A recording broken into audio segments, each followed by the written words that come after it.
For the repair of the I/O and CPU board by Xinya, the following procedures were necessary. Replacement of various electronic components and general cleanup of the unit. For testing we use 24-volt DC power supply and one LED indicator.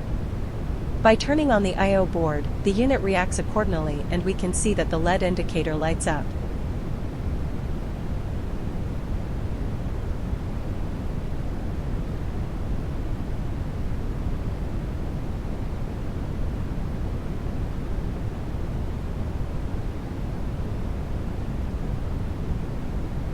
By turning on the CPU board, the unit reacts accordingly and we can see that the LED lights up.